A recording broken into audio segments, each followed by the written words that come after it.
Bagaimana sih cara memilih produk investasi reksadana saham yang efektif, yang bagus, yang bisa memberikan keuntungan lebih untuk kita? Simak terus. Oke, langsung aja masuk ke tutorial yang utama. Buat kalian yang baru bergabung dengan channel ini, ada baiknya kalian bisa klik like dulu dan subscribe agar kalian tidak ketinggalan dengan updatean video-video terbaru dari kami tentunya. Nah, di sini untuk pertanyaan yang masuk yaitu bagaimana sih cara memilih produk reksadana saham yang bagus, Mas?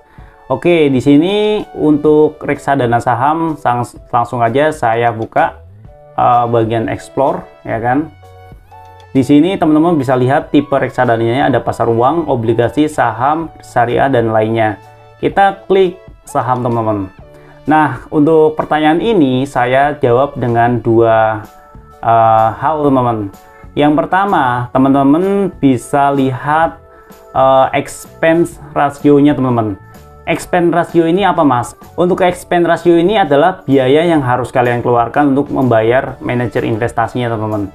Semakin kecil expense ratio, berarti kalian membayarnya untuk manajer investasinya itu semakin kecil.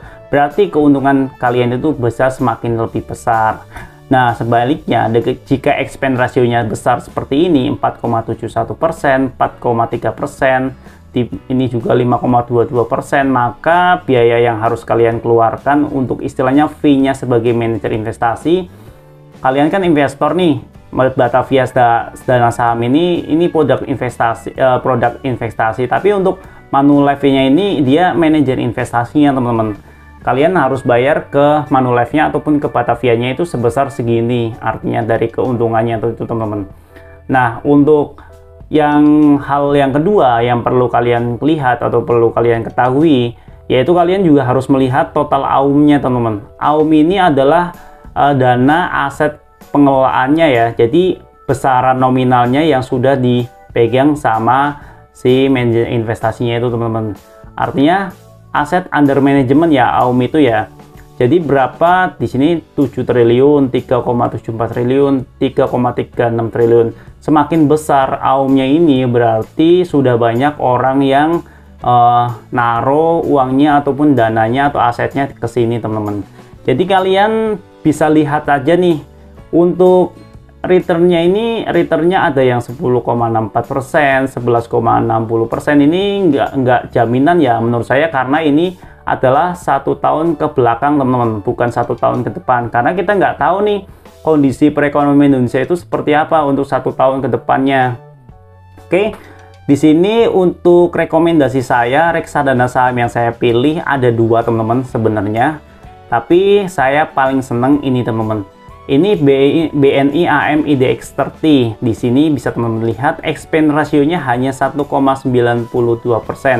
Sedangkan returnnya ini tinggi, teman-teman ya, 19,31%.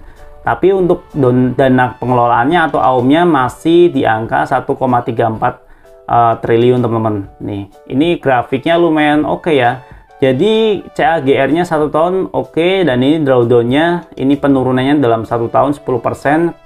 Ini returnnya dalam 1 tahun 19%, expense rasionya kecil, jenis produk reksadana saham, dan tingkat resikonya tinggi, teman-teman. Untuk jadi ini NAV-nya ya masih 940,5000. Jadi kalau misalkan kalian beli reksadana ini, kalian bisa dapat NAV segini untuk harga sekarang. Beda dengan kalau misalkan harganya naik, nanti mungkin akan naik lagi, teman-teman. Yang kedua, untuk produk reksadana saham yang saya pilih, yaitu selain BNI AM IDX 30, saya juga akan memilih ini, teman-teman, Average IDX 30. Ini sebenarnya hampir mirip sama ini, sama BNI AM IDX 30 ini, cuma beda di manajer investasinya aja, teman-teman ya. Ini memiliki return 19,2%, expense rasionya lebih kecil 1,5%, dan AUM-nya 185,23 miliar, teman-teman. Oke, kenapa saya pilih ini? Karena ini pengelolaannya bagus sih, lumayan oke.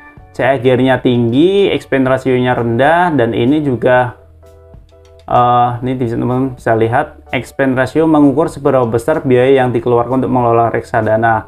Lebih kecil expense ratio tersebut mencerminkan kepayayan manajer investasi dalam mengelola reksadana untuk investor secara efisien. Jadi untuk pilihannya ini teman-teman ya. Kenapa saya pilih ini? Karena untuk mengeceknya itu gampang banget teman-teman. Nih kalau untuk lihat portofolio saya, di sini saya pilih 2 produk investasi ya. Di bagian sini teman-teman, obligasi saya pilih SSF Score Investable Fund, dan juga untuk sahamnya saya pilih BNI AM IDX 30. Nanti kalau gajian akan saya top up lagi nih BNI AM IDX 30. Oke, kenapa saya pilih ini? Karena produk ini berbasis indeks teman-teman. Jadi ketika saya pengecek hari ini gimana sih untuk indeksnya, tinggal kalian ketik aja IDX 30 hari ini. Nah, jika seperti ini 0,73% minus 0,73%, maka nanti malam ini update-nya juga akan minus teman-teman. Jadi BNI AM IDX 30 ini mengikuti ini ya, indeks IDX 30 teman-teman.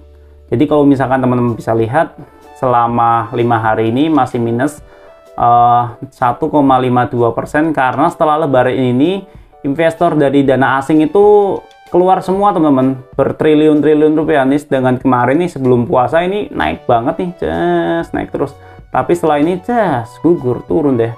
Tapi keseluruhan sih masih oke ya. Jadi selama berapa nih, 5 tahun ya, dari 2014 sampai sekarang masih plus di angka 50,79%. Jadi uang kalian kalau ditaruh di bibit ya lumayan lah, akan bisa melawan inflasi teman-teman ya.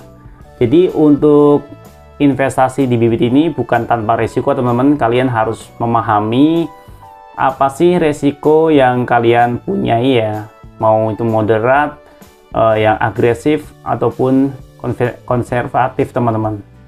Oke, cukup sekian video kali ini. Semoga bisa memberikan gambaran buat kalian yang baru ingin coba belajar berinvestasi di reksadana di aplikasi Bibit.